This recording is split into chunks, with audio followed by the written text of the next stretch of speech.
This is kind of weird because I never thought I'd be streaming, but why not?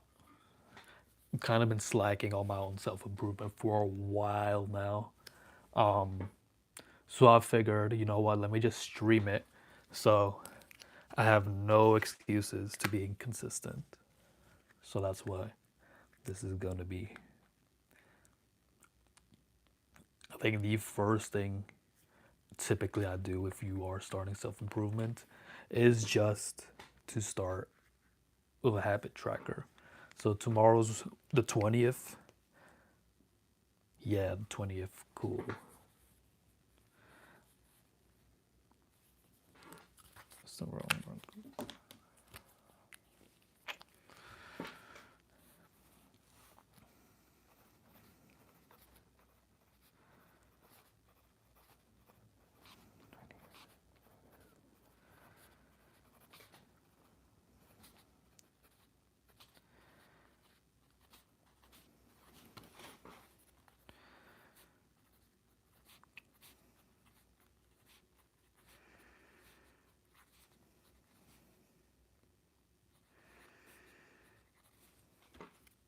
And just go down all the numbers. Um, Honestly, I remember when I used to start these habit trackers, I would always, just wait until the first of the month to start them, just because I wanted my numbers to start from 1 and end at 30.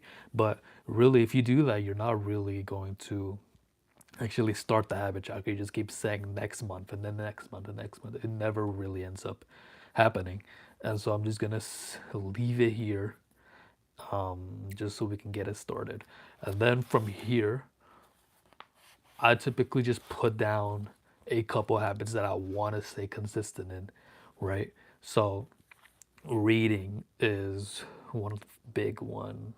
Specifically reading, I'd always put, I don't even have my old one up there, but I always put reading slash learning, just so that, if I didn't read, at least I listened to a podcast or I watched some YouTube video. But I'm gonna put just reading because I admit that my attention span isn't where I want it to be. So we are just gonna go with reading.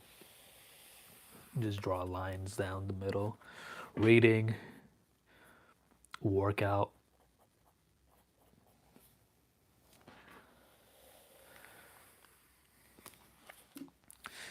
I'm gonna put mosque, just so I make it a consistent habit to go to the mosque every day.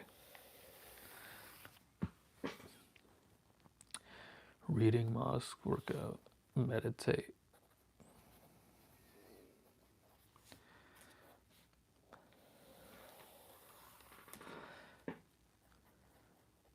journal.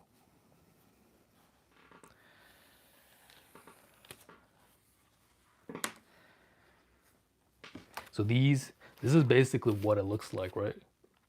And I really don't think you need to overcomplicate and put down 100 different habits. I kind of just like sticking it to one, so that, um what I say one for. I like sticking to like a couple, just so you can stay consistent. Somebody join, what's up? This is kind of my first stream, so I really don't understand how to use this platform. I feel so old, dog. But whatever. So this is the habit tracker for the next 30 days. We're gonna pin it up.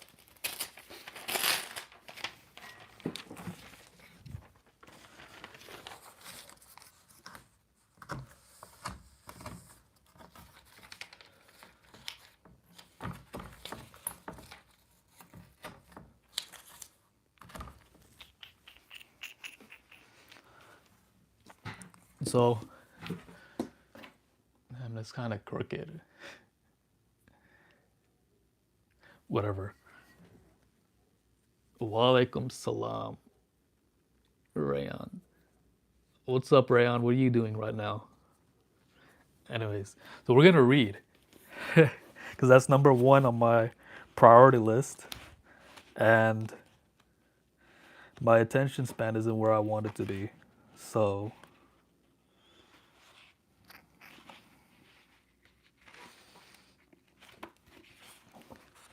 all right.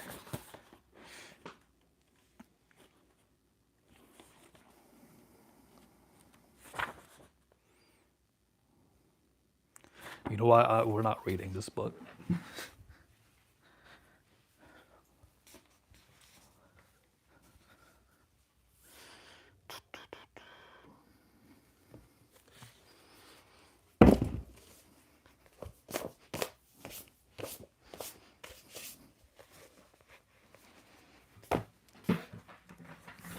We are reading Meditations by Marcus Aurelius.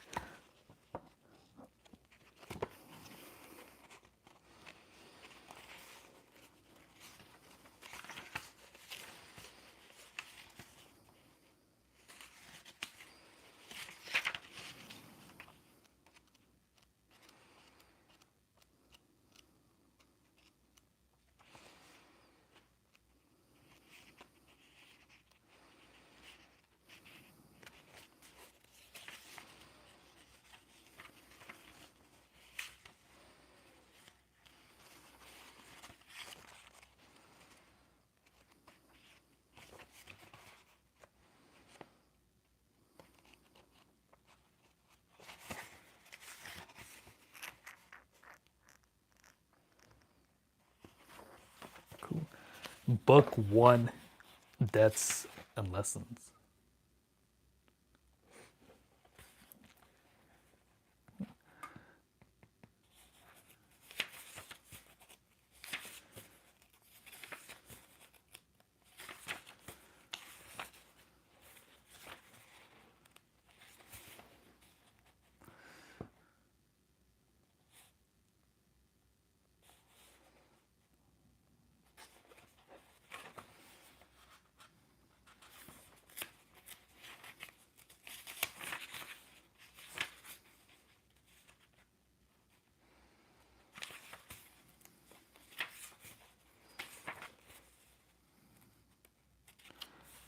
Okay, actually, Book 2, On the River Grant among Taquati. When you wake up in the morning, tell yourself the people I deal with today will be meddling, ungrateful, arrogant, dishonest, jealous, and surely. They are like this because they can't tell good from evil.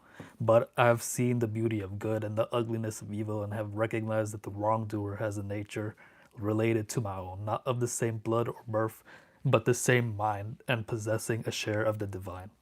And so none of them can hurt me. No one can implicate me in the ugliness, nor can I feel angry at my relative or hate him. We were born to work together like feet, hands, and eyes, like the two rows of teeth, upper and lower. To obstruct each other is unnatural. To feel anger at someone, to turn your back on him, these are obstructions. Whatever this is that I am, it is flesh and a little spirit and intelligence. Throw away your books. Stop letting yourself be distracted. That is not allowed. Instead, as if you were dying right now, despise your flesh. A mess of blood, piece of bones, a woven tangle of nerves, veins, arteries. Consider what the spirit is, air and never the same air, but vomited out and gulped in again every instant. Finally, the intelligence. Think of it this way: you are an old man. Stop allowing your mind to be a slave, to be jerked about by selfish impulses, to kick against fate in the present, and to mistrust the future.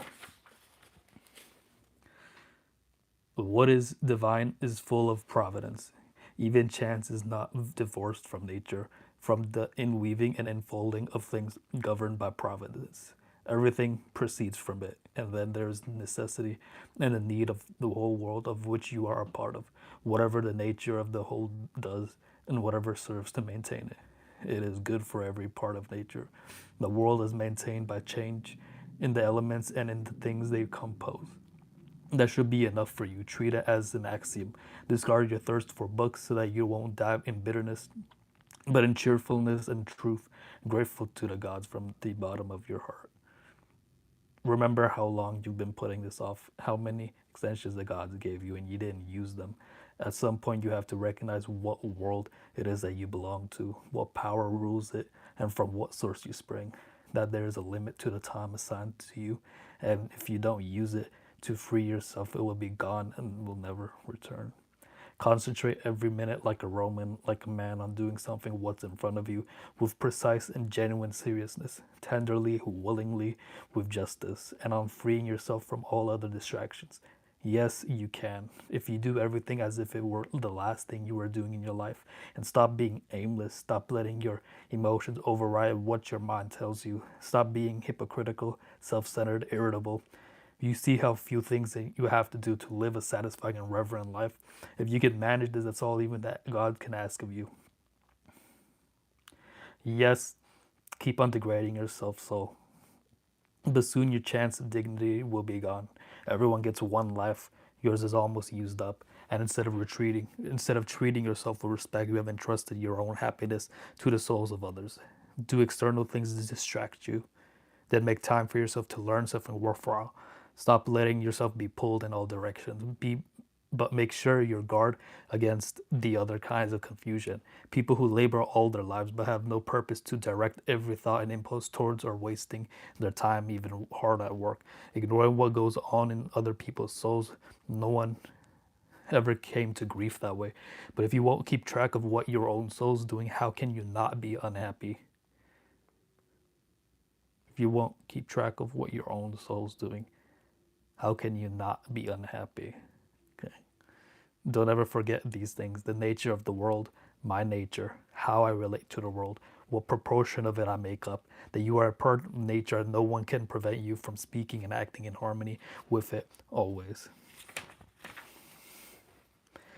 In comparing sins the way people do, Theophrastus says that the ones committed out of desire are worse than the ones committed out of anger, which is good philosophy. The angry man seems to turn his back on reason out of a kind of pain and inner convulsions, but the man motivated by desire, who is mastered by pleasure, seems somehow more self-indulgent, less manly in his sins.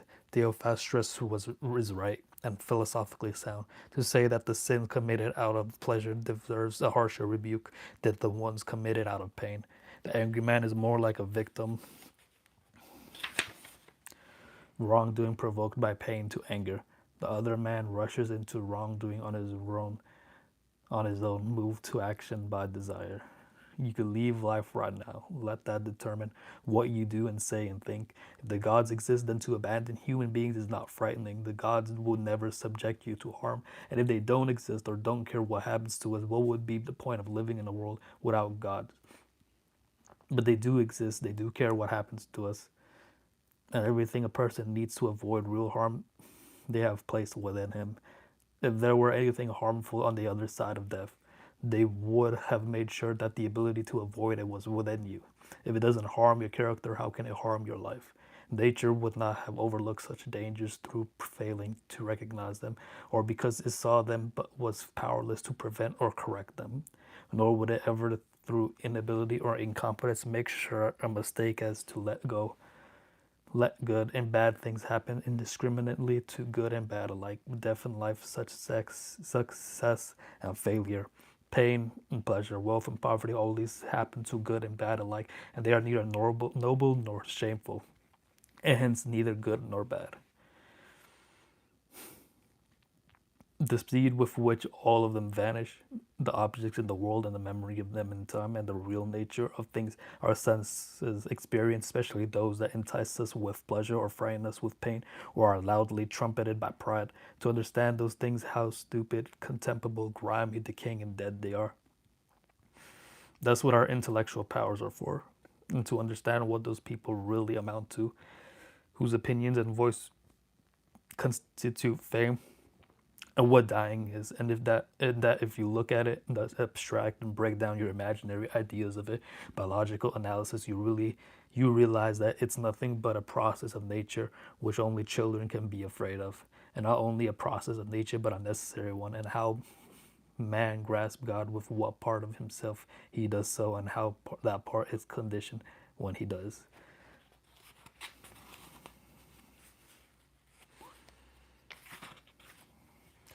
Nothing is more pathetic than people who run around and in circles, delving into the things that lie beneath and conducting investigations into the souls of the people around them, never realizing that all you have to do is to be attentive to the power inside you and worship it sincerely. To worship is to keep it from being muddied with turmoil and becoming aimless and dissatisfied with nature, divine and human. What is divine deserves our respect because it is good. What is human deserves our affection because it is like us, and our pity too. Sometimes for its inability to tell good from bad, as terrible a blindness as the kind that can tell white from black. Even if you're going to live 3,000 more years or 10 times that, remember you cannot lose another life than the one you're living now, or live another one that's one you're losing. Live another than the one you're losing. The longest amounts of time to the same as the shortest. The present is the same for everyone. Its loss is the same for everyone. And it should be clear that a brief instant is all that is lost. For you can't lose either the past or the future. How could you lose what you don't have? Remember the two things: that one, that everything has always been the same and keeps recurring, and it makes no difference whether you see the same thing recur in 100 years or 200 or in an infinite period. And two, that the longest lived and those who will die soonest lose the same thing. The present is all that they can give up, since that is all you have, and what you do not have you cannot lose. Everything is just an impression. Monimus the cynic. And the response is obvious, but the point is a useful one if you take it for what it's worth. The human soul degrades itself. Above all, when it does its best to become an abscess, a kind of detached growth on the world. To be disgruntled at anything that happens is a kind of secession from nature which compromises the nature of all things. When it turns its back on another person or sets out to do it harm, as the souls of the angry do, when it's overpowered by pleasure or pain, when it puts on a mask and does or says something artificial or false, when it allows its actions and impulse to be without a purpose, to be random and disconnected. Even the smallest things ought to be directed toward a goal. But the goal of rational being is to follow the rules and the law of the most ancient of communities and states. Human life, the duration is monetary. The nature is changeable. Perception is dim. Condition of the body is decaying. Souls constantly spinning around. Fortune is unpredictable. Lasting fame is uncertain. And to sum it up, the body and its parts are a river. The soul is a dream and mist. Life is a warfare and a journey far from home. Lasting reputation is oblivion. Then what can guide us? Only philosophy, which means making sure that the power within stays safe and free from assault, superior to pleasure and pain, doing nothing randomly or dishonestly and with imposture, not depending on anyone else's, doing something or not doing it, and making sure that it accepts what happens and what it is dealt as coming from this place it came from, and above all, that it accepts death in a cheerful spirit as nothing but the dissolution of the elements from which each living thing is composed. If it doesn't hurt the individual elements to change continually into one another, why are people afraid of all of them changing and separating? It's a natural thing, and nothing natural is evil.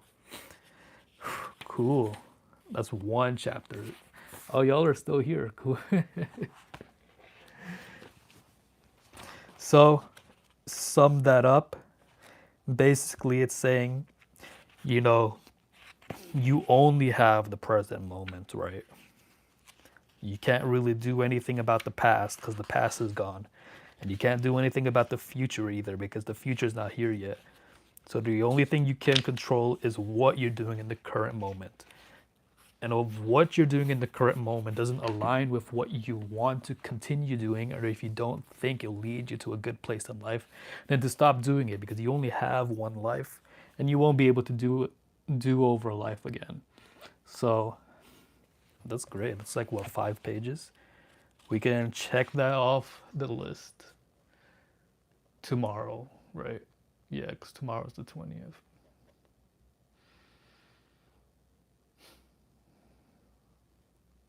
Cool. Let's go on to the next thing.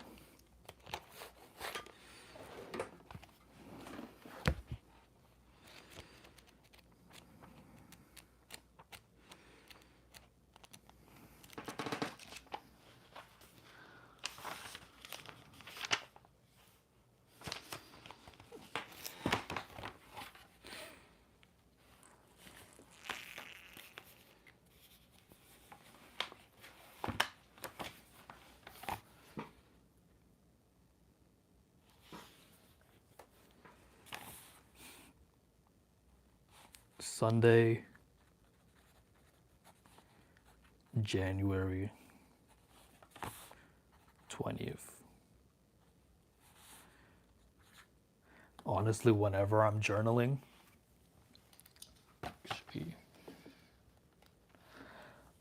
I always really just start off by saying like the things I'm grateful for. So I'm grateful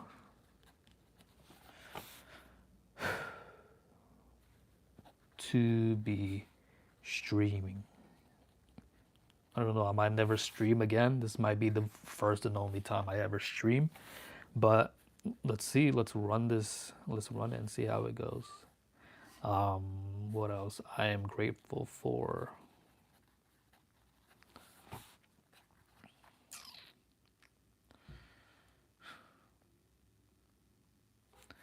my Sharpie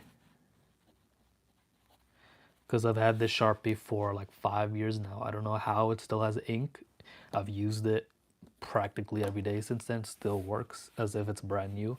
So I'm glad I have that. The reason why I do these gratitude prompts or just listing out a couple of things that I'm grateful for is because you kind of want to be in that mindset where you're always looking for things that are beneficial to you, not beneficial, but like you want to be in a mood, you want to be in the mindset where you're always looking for things to be appreciative of, because you kind of just end up going along your days with that attitude. Whereas if you constantly looking at things that goes wrong, like, oh my god, I lost $20 today, I was stuck in traffic for 2 hours, I'm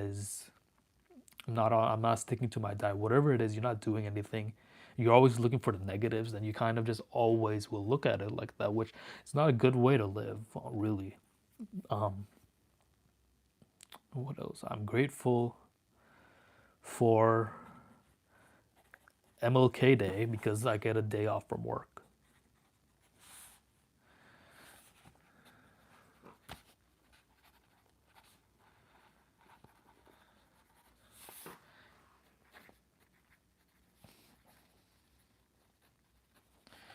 I'm grateful for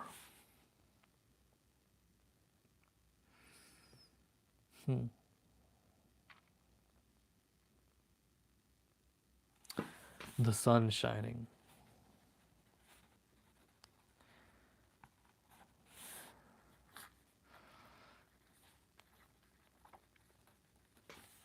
I'm grateful it's not as cold as it was yesterday.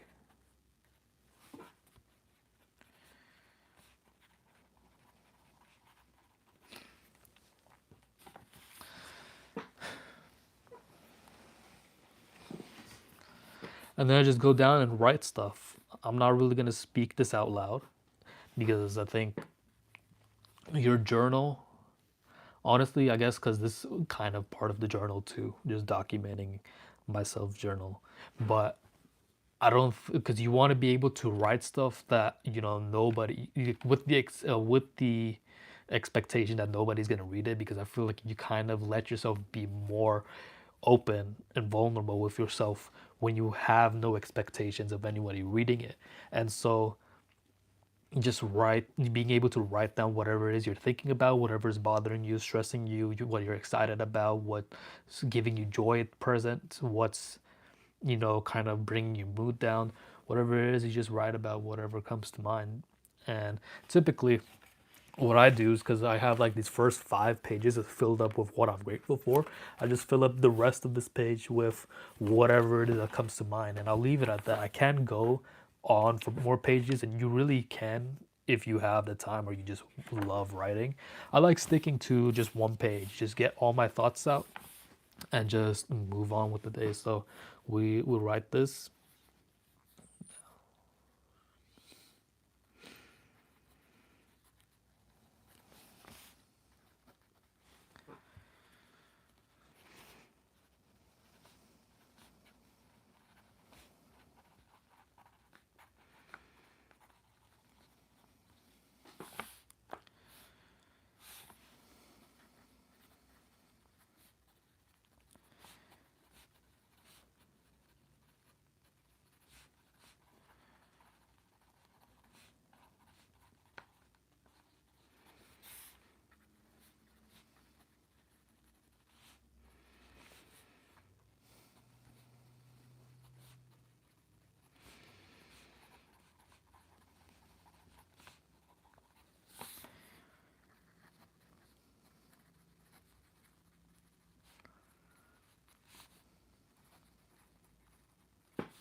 Cool. So should I just read what I wrote? You know what? Why not?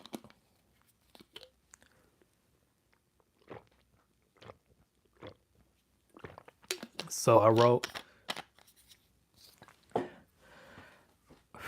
I'm starting streaming and it feels uncomfortable.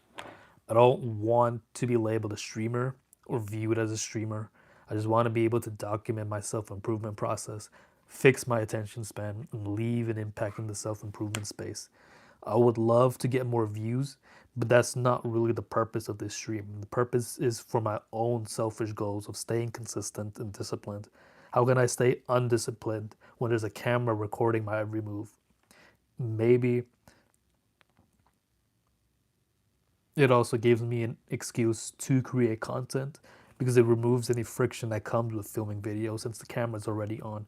And it does feel a little awkward, but it shouldn't matter since nobody is watching these videos anyways. So, yeah, that's that. We can tick off another thing off the bucket list. Not bucket list, the what's the thing called? The self-improvement tracker. So we got those two. And now I guess we just meditate for like 10 minutes.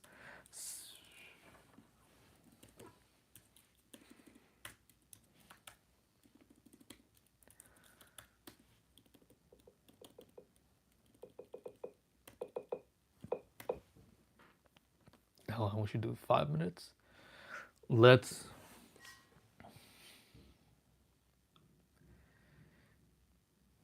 yeah, why not 5 minutes? Or, yeah, 5 minutes. Let's do it.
Ooh, timer's up.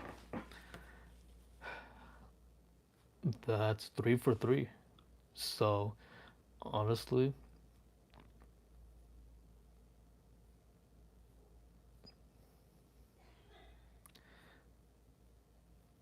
I'd say that's pretty successful starting off. Just so I'm trying to